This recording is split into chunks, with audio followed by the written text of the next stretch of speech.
Hello and welcome to the Rural Well. I'm Bridget and with me is Loren, and we are thrilled to have you with us.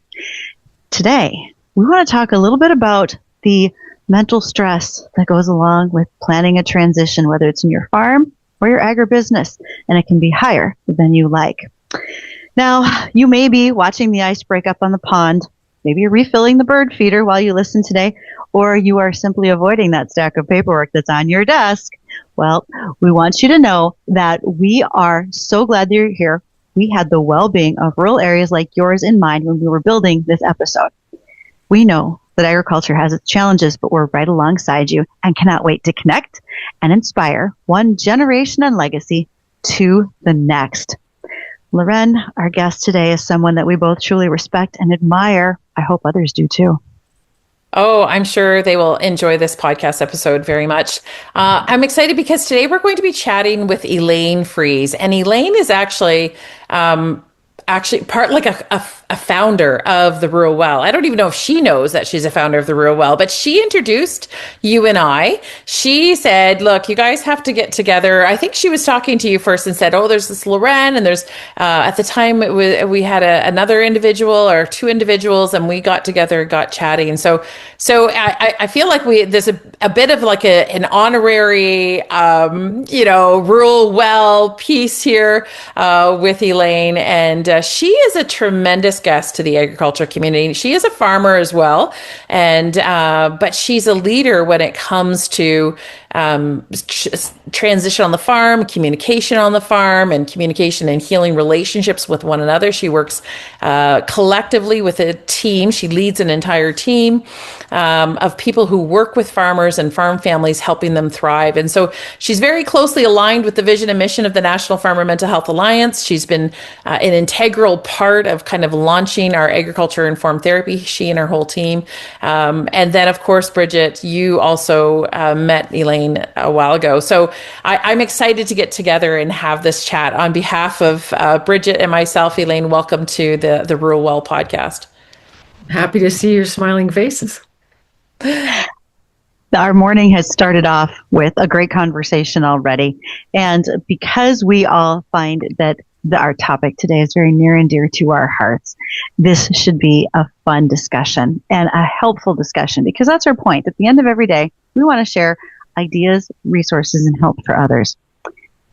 Elaine specializes in helping those who are transitioning their farm or their agribusiness through the generations and helping overcome the communication problems that she can see within those operations. How high is the stress level of those who are trying so hard to work together in a situation to make it better for the future? Elaine, how are they doing? Well, I just have had keen awareness of that, folks. Last week I was in Pennsylvania for a dairy summit in Hershey and near Hershey, Pennsylvania, and we had something new we'd never done before. We did a peer-to-peer thing at 8 o'clock in the morning with 45 dairy farmers. And wow. I just opened it up by asking them what are their key challenges. And it was a small room with my flip chart. It was very intimate and it was very safe and respectful.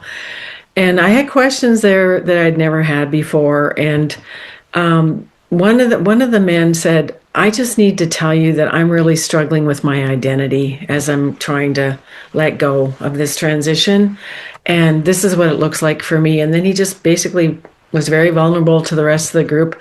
But this was after 40 minutes of them being in dyads to talk about their key challenges, which is an audit that I have and that anyone listening to this podcast today can just get by going to farmfamilycoach.com and just search key challenges, or go to the coaching tools or free stuff on my website and you can get it. But the other question that was interesting, Loren and Bridget, was what are the spiritual implications of transition? And I had never had that question before, ever. Interesting dynamic, right? And I said, well, do you mean the need for forgiveness? Do you mean understanding what the plan is, or what your role is, or what gives you meaning and purpose going forward?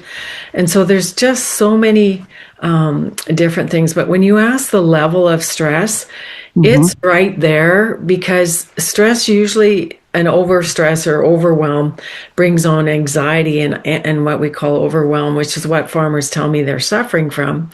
And then the tears come, right? Mm-hmm.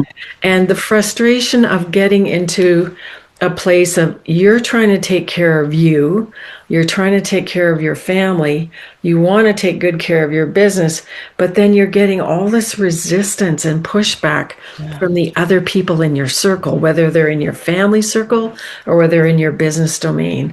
And so there's lots of layers, Bridget. And so the level of anxiety can be really high, overwhelm is high, but also frustration. And then I draw this diagram from Dr. Dan Allender all the time, and it's anger is a secondary emotion, but what's underneath that anger is hurt, fear, and frustration. So Yeah. listeners right now, I just want you to think, are you hurt? Are you hurt by the fact that your father won't talk to you and or that your brother or your uncle won't come to the table with your father, so that's stuck everybody in your farm? Or are you afraid because of the things you see happening in your business, but nobody's dealing with talking with the bull in the middle of the room? Or are you frustrated because it's been so long that you've been trying to get some traction in your transition or any kind of movement in direction in your family or your business, and nothing seems to ever change? So is it hurt, fear, frustration? But all of that can lead to a deep sense of anger and angst. Yeah. Yeah. I really appreciate what you said regarding the clarity of those emotions. I think so oftentimes, and we've talked about a little bit about this on the podcast before, but for a lot of our farm families, we've been in a place where we can say like, like I'm just frustrated. I'm like, okay, but what does that frustration really mean? Right? Mm-hmm. Like, or I feel overwhelmed or I feel stressed out. I'm like, okay, but what does that really mean? And I think so often we miss out on opportunities to provide clarity for our own selves because we have to learn to, step back, take a bit of a deep breath and figure out, be a little bit of a detective in our own life and figure that out. And so I'm curious, do you find that in your farm families as well, Elaine, where we have to almost play detective? We have to do a bit of that deep dive. And if so, how do we best facilitate that within our families? So the way we start off all the time is first of all asking people how old they are. Oh, Which, interesting. yeah, and that comes from my Hudson Institute of Santa Barbara coaching training way back from 2003 when I became a certified executive coach with the Hudson Institute, and I'm still part of that community. Yep. Map 4. And the reason it's important, and I'll relay it very quickly. In your 20s, it's about getting independence. In your 30s, it's about mastering success. But in your 30s, the farmers are exhausted. Young families, multiple incomes, lots of roles, tired, tired, tired. And you don't make good decisions when you're exhausted, right? And then in your 40s, that's the tipping point, because in your 40s, that's when you need to have some power and control of your own destiny and recognition for what your equity and what you've contributed to the business. Then in your 50s, it's about, oh man, if this is 50 and I'm halfway to 100, what's the next 50 going to look like? I gotta simplify things. So it becomes more competency, simplicity work. Then in your 60s, it's about, wow, my back's getting sore. I'm tired by 8 o'clock. How can I let go of some of this stuff? And what does starting over, the new term I like better from Dick Whitman is stepping back without stepping away. What does that look like in your 60s? And then in your 70s, which I will reach on October 27th, is about the mentoring and the blessing and the wisdom and the eldership and what roles shift as you age in place on the farm. And then we have to talk about 80s, because I'm doing a podcast this week with someone whose father is 82 and hanging on super tight and really jamming up the process. And then we have to talk about 90-year-olds too, because they still want to come and see what's happening on the farm and have meaning and purpose as well. So that's one place to do some clarification, Lauren. And the other place to get clarification is to just draw out the family domain. Put everybody, the men males get boxes, women get circles. Put who's deceased, when they died, what the relationships look like, who's happy, who's not. Give them a smiley face. Put a lightning bolt between the ones that have super tension. And you just look at that and you go, Oh my goodness. We have 5 or 12 people here who are all interacting in this web of conflict or web of communication. And we've got to start talking about what's working and what's not.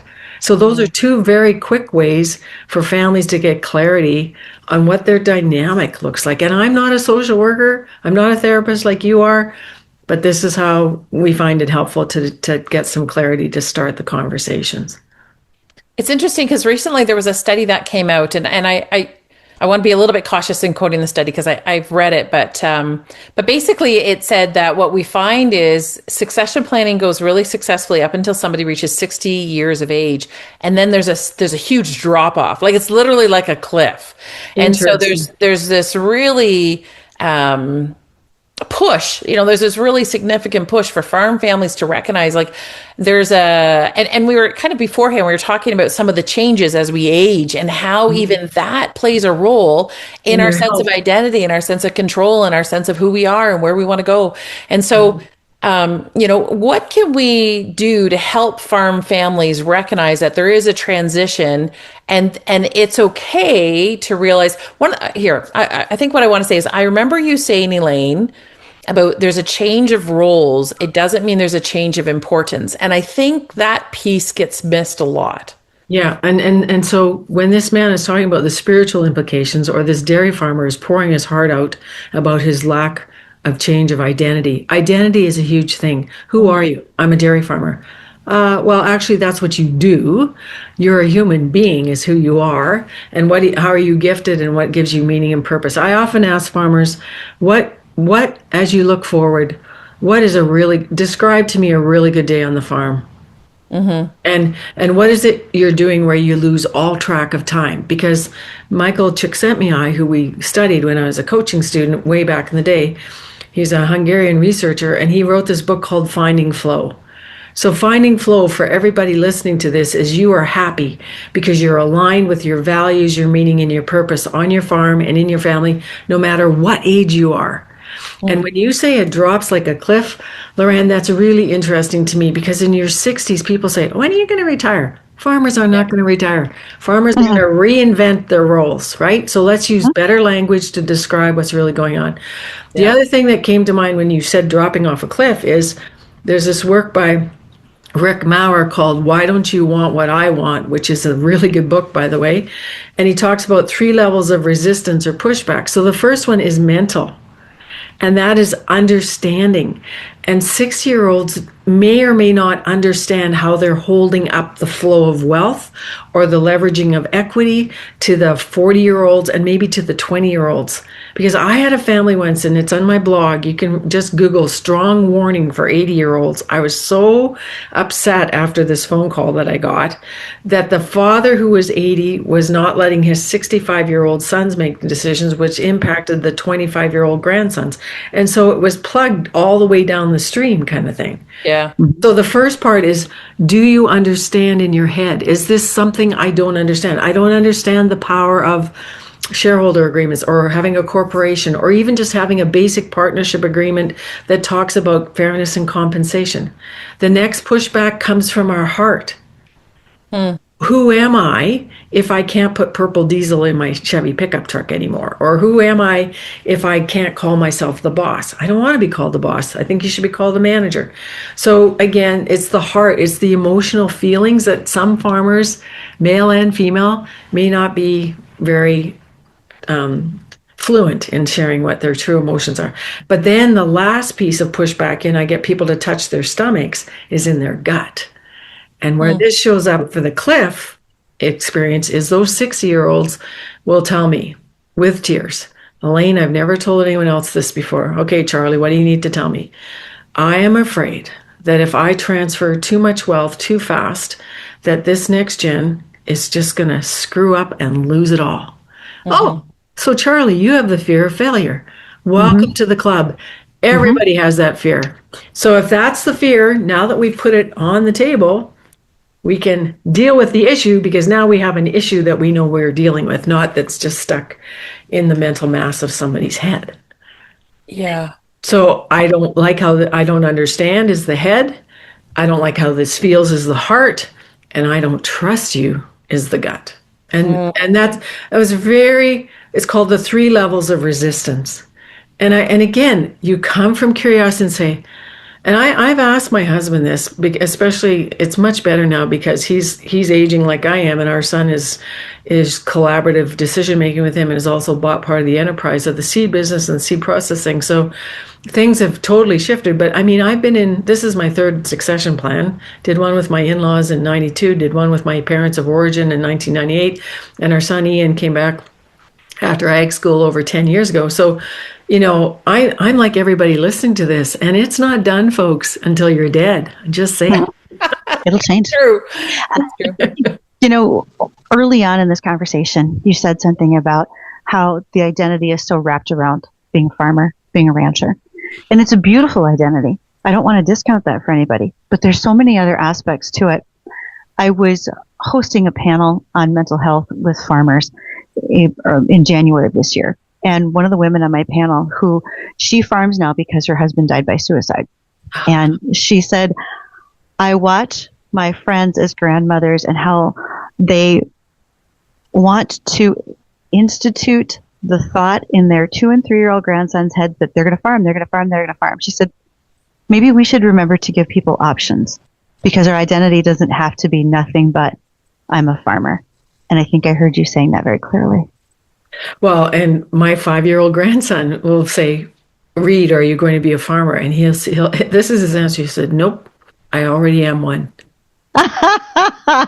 So to your point, Bridget, yes, those cues, and again, that is not the pressure, that's the experience for him.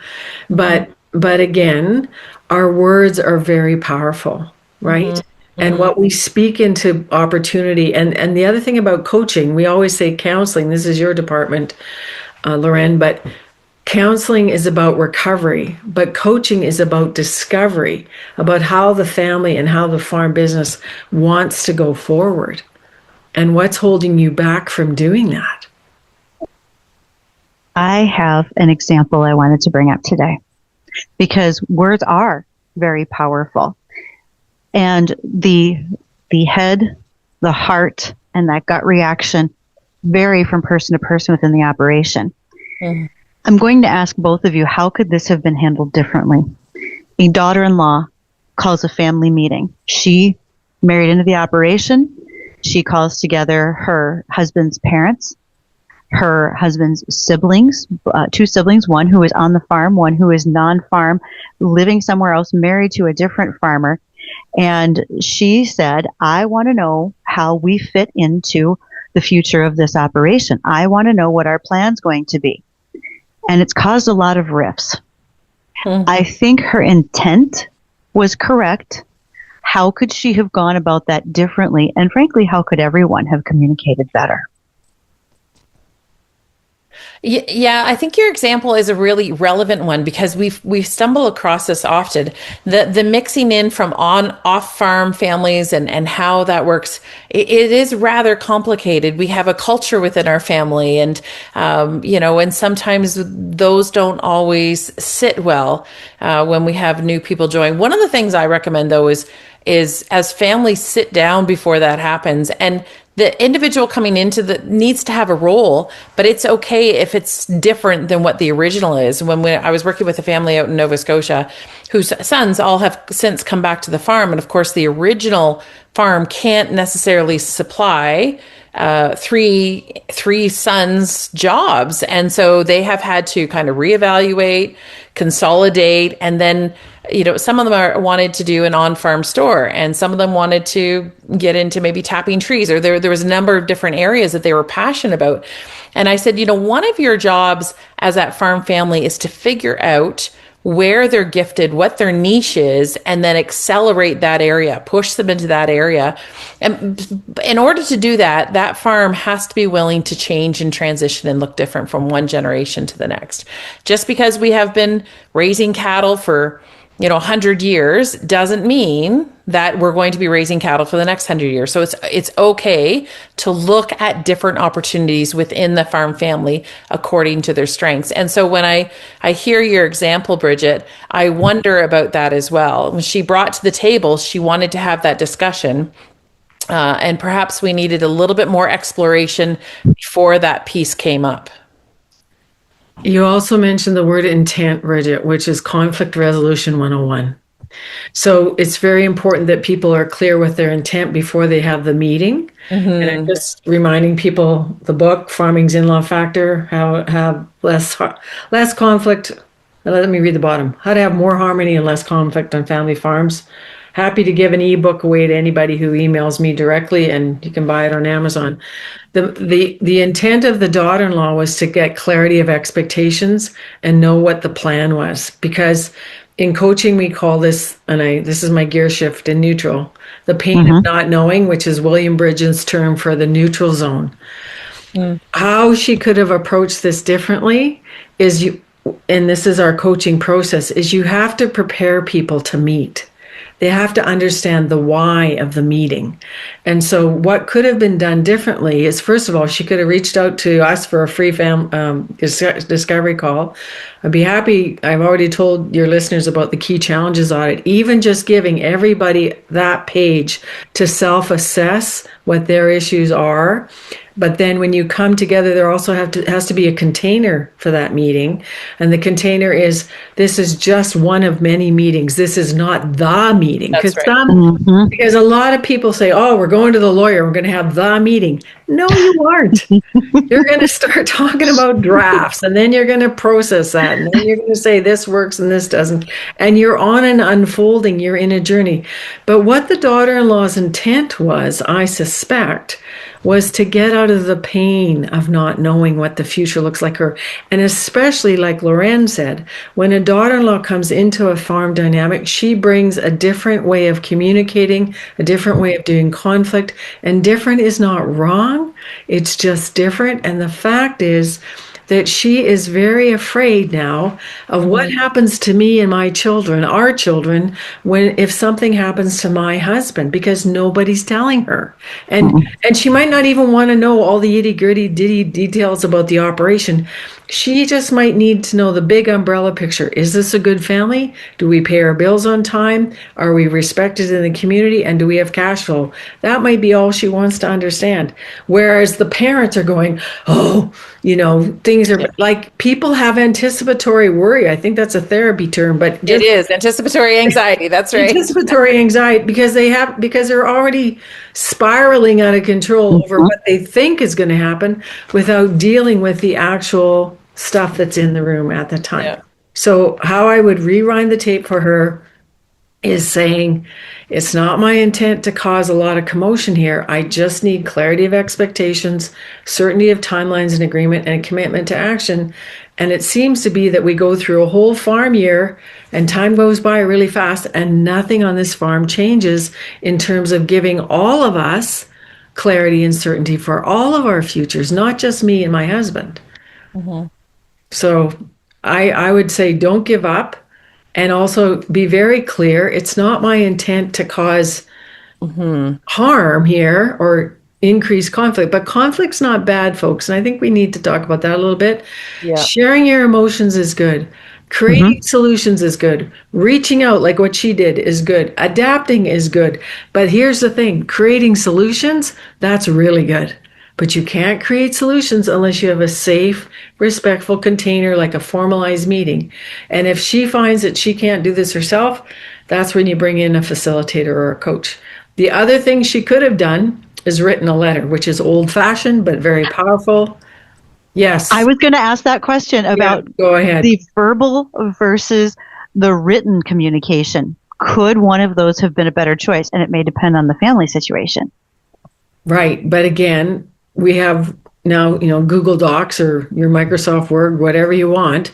But I remember this young woman in Iowa who called me after seeing something on TikTok, and she said, Elaine, I want to come back. I said, well, the first thing I would do is write your father a letter so he knows how important this is to you. And you can say, dear mom and dad, my intent in writing this letter is ... And she did. They had a 3-hour family meeting. She found a nice house for her mom to live in town. Dad was willing to go with mom, so that was super good. And then she got to move to the farm and start working with her parents. But, I've had other women say, Elaine, that was such a stupid idea. And then 2 years later, they called me back and said, Elaine, actually, that was a great idea. Yeah. So when they actually did it, they found, because again, when we do these seminars, I've got things into a little implementation guide. This is the one I used in Iowa, Tools for Transition. But we talk about what's your communication style. So some of you are brief and direct, like my husband, who's very action. Some of you are idea people, who just like my son, who's always looking at innovation on the farm. Some of you are like my daughter-in-law, who's a planner, who needs A, B, C, D, don't give me any surprises kind of communication. And some of you are like me, who are much more, let's chat first and build relationship before we get into actually creating solutions. So when you're a process person and the parents get to read the letter and say, oh, she just needs to know that she's okay. She needs to know what's happening if something happens to her son. What kind of life insurance do we have in place? What kind of agreements do we have in place? If something happens to her son, what happens to her? That would be a good conversation to have. Now that they're married, hello. And I think a lot of times those conversations aren't as hard as we anticipate. We talked a little bit about anticipatory anxiety, but I love the idea of writing a letter. If for no other reason, it helps get her own thoughts organized on paper. Sometimes we just stew a lot in our heads. We can be really busy out driving a tractor, and we can get all sorts of actions going on here. It can sometimes cause us to stray from our real message. And so by writing it out on paper, you get that opportunity to kind of dissect it a little bit, kind of go through it. And what am I really, and I think I love what Elaine said, my intent. It's really important. It comes away from the reason for this letter, the reason for this communication. This is what I'm hoping for to accomplish out of it. And so I value that kind of insight as well, for sure. The other thing as a couple, what it does for you is it helps you understand what your spouse is thinking. Because again, I want this t-shirt called Love Does Not Read Minds. And because there's so much going on in people's heads. And I, quite frankly, I do a lot of eavesdropping of my husband's conversations on the phone. I learn a lot by what he tells other people. Not that he doesn't tell me stuff, but there's stuff that he probably thinks I don't want to know. And I just kind of sometimes just listen to what and then I ask better questions once he gets off the phone.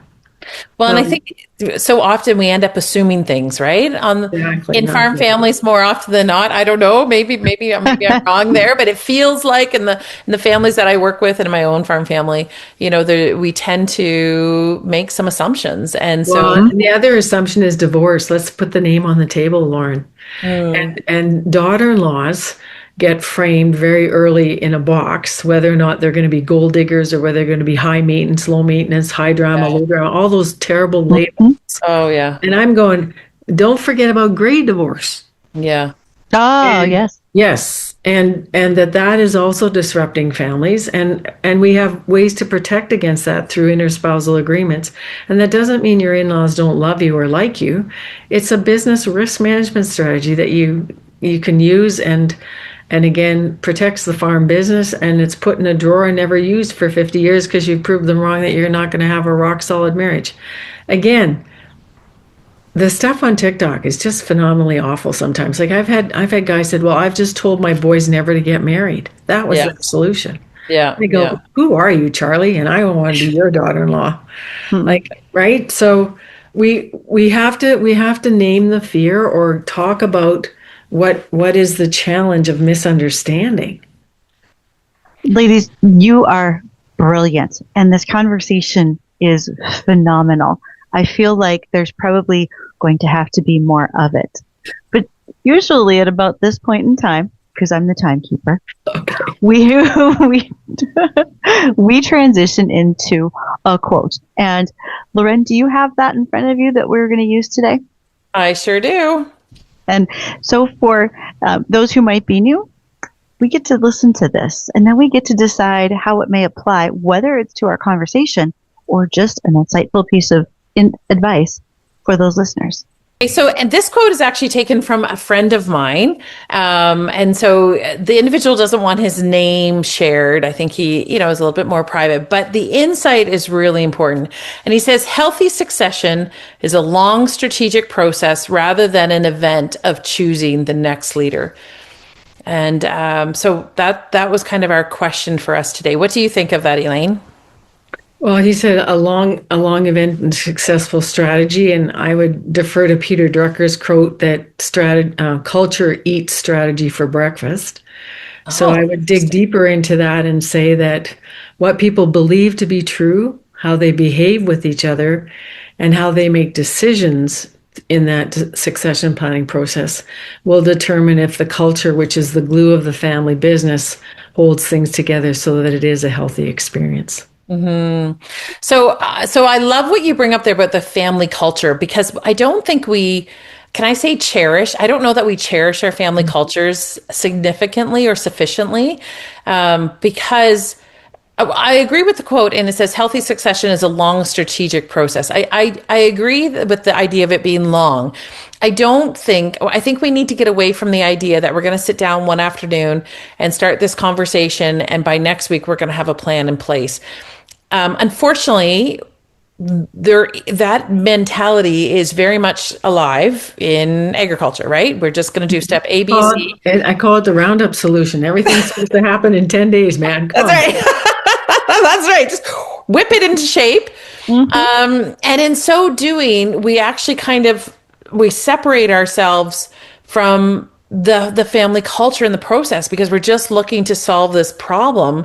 So I agree it's actually a long strategic process, but I love what you said there about the culture and understanding our family culture and our farm culture and our business culture. We're a mesh of many pieces. How we run a business can be very different than how we serve our families or how we operate within our families. I think of Angie Brenner. She's our director of clinical services, and when she married into the family, she brought with her, one time she just brought the computer and set it down in the corner kind of thing. And the next time she brought the computer and she set it on the table for the next family meeting. The next family meeting, she got it out. She said, I'm just going to take a couple notes, And so she said, but before you know it, she's now at a stage where they have minutes for every family meeting they have. And now, her father-in-law will say, what was it that we agreed upon? Or what was it that she said, let me just check it. She'll type it in and she'll find that answer and she can produce for everybody. This is what we agreed upon. And so I appreciate the wisdom of her and, as a daughter-in-law coming into the family, but being very methodical and very, if I can say strategic in bringing an opportunity to the family that would strengthen their family business. She conditioned them for change. It was like introducing a blue heeler puppy into a herd of cattle. That was going to, the cows had to get used to him. Everybody else had to, that's what she did. That computer was just that puppy. That's right. And pretty soon everybody was more comfortable. That quote, as you said, healthy succession is a long strategic process rather than the event of choosing the next leader, goes back to what Elaine made mention of earlier. She's been through 3 transition planning processes with in-laws, within her family, her immediate family, etc. This doesn't change. The stress you can minimize or mitigate the stress, but change is going to be constant. We do not live forever. Even if we're 82 years old and we're holding on tight, we have to realize that this is a long strategic process and it's better to work through it together than leave anger and harsh feelings after the fact. And we all get to choose our approach. We all get to choose our response. We all get to choose how much we work on our mental, spiritual, emotional, and physical health. And again, some people have put a lot of things on the back burner because the work or the farm, and I call it sometimes, becomes a monster.